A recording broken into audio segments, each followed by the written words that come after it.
तो भाई और बहनों, आज की इस वीडियो में हम लोग कवर करने जा रहे हैं जुजुत्सु काइसेन का सीजन 3 का एपिसोड 2, जिसमें हम लोग देखते हैं कि युता ने यूजी के सीने में तलवार घुसा देता है, जिससे यूजी मर जाता है। उसके अंदर बैठा सुकुना भी हमें दिखाया जाता है। उसकी ही दूसरी तरफ हम देखते हैं नाओआ को, जो चोसो की बुरी तरह ले रहा था।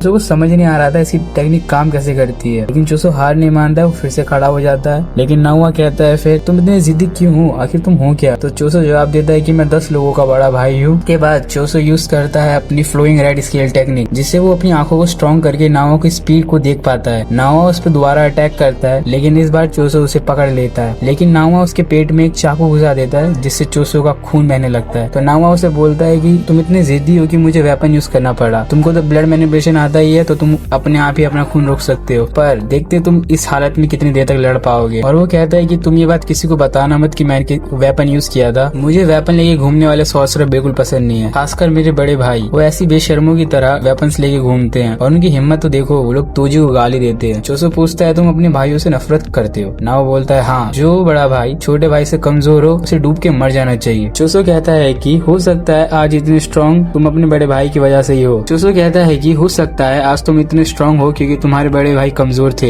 एक बड़ा भाई अपने छोटे भाई के लिए रोल मॉडल होता है। अगर गलत रास्ते पे जाए तो रोकता है, अगर सही रास्ते पे हो तो छोटे भाई को फॉलो करते हैं। मैं इतना जिद्दी इसलिए हूँ क्योंकि मेरा कोई रोल मॉडल नहीं था। मुझे हमेशा अपने भाइयों से आगे रहना पड़ा, इसलिए मैं स्ट्रॉन्ग बना। अब अचानक खून की बाढ़ आ जाती है और नाओ शॉक हो जाता है कि इतना खून बहने के बाद भी चोसो जिंदा कैसे है। उसे नहीं पता कि चोसो एक डेथ पेंटिंग वॉर्म है, कर्ज और इंसान के बीच का हाइब्रिड। ये अपनी कर्ज एनर्जी को ब्लड में कन्वर्ट कर सकता है, इसलिए जब तक कर्ज एनर्जी है खून बहने से मरता नहीं। नाओआ बचने की कोशिश करता है, पर जमीन पर पड़ा खून ग्लू की तरह उसके पैर चिपका देता है। चोसो उस पर पियर्सिंग ब्लड से अटैक करता है। नाओआ के पास ही अपने फादर वाली 24 FPS टेक्निक होती है, 1 सेकेंड में 24 मूव्स, लेकिन उसे नहीं पता था कि चोसो के पास सुपरनोवा टेक्निक है, जो उसने 150 सालों में डेवलप की है। इसमें हर डायरेक्शन से अटैक होता है। नाओआ इसमें फंस जाता है। चोसो नाओआ को मारने ही वाला होता है, तभी युता पीछे से आकर एक पंच में चोसो को नॉकआउट कर देता है। युता अपने साथ यूजी की बॉडी लाया होता है। नाओआ को उल्टी आने लगती है क्योंकि चोसो इंसान नहीं, उसका खून नाओआ के लिए पॉइजन बन जाता है। युता कहता है कि मैं तुम्हें हील कर सकता हूँ अपनी रिवर्स कर्स टेक्निक से, लेकिन बदले में तुम्हें हायर अप्स को जाकर बताना होगा कि मैंने यूजी को मार दिया है। इसके बाद हमें यूजी का एक फ्लैशबैक दिखाया जाता है। जब वो छोटा था, उसका फादर जिन और उसके ग्रैंडपा वासुके दिखाते हैं। वासुके जिन को वार्न करता है कि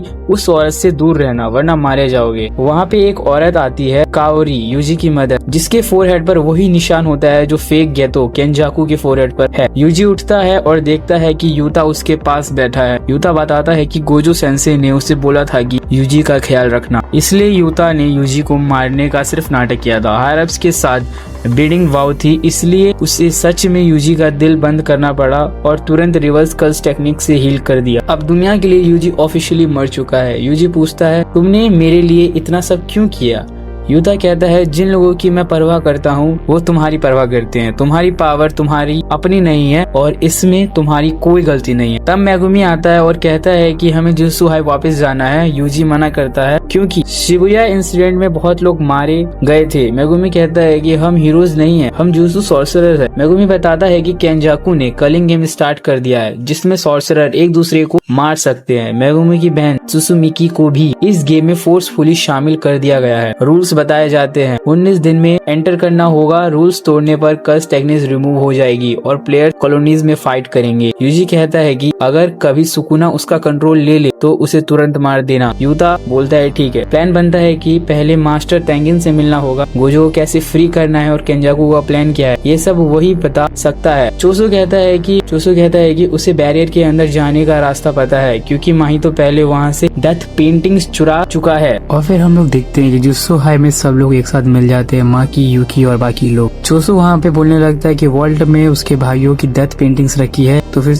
वहाँ पे लोग पूछते हैं कि आखिर ये है कौन। तो ये कहता है अभी के लिए समझ लो ये मेरा भाई है, जिसे चोसो बहुत खुश हो जाता है। इसके बाद सब लोग स्टार्क ओरिएंटर पहुँचते हैं, वही जगह जहाँ पे तोजी ने रिको को मारा था। उसके बाद वो लोग उसके अंदर एंटर करते हैं तो देखते हैं कि वहाँ पे तेंजन फर्स्ट टाइम में अपीयर नहीं होती है, लेकिन उसके बाद जब वो लोग जाने लगते हैं तब जाके तेंजन वहाँ पे अपीयर होते हैं और सबको एड्रेस करने लगते हैं कि Zenin clan, Michizane blood, death paintings और सुकुना का वेसल। एपिसोड यहीं पे एंड हो जाता है। I hope you guys have enjoyed.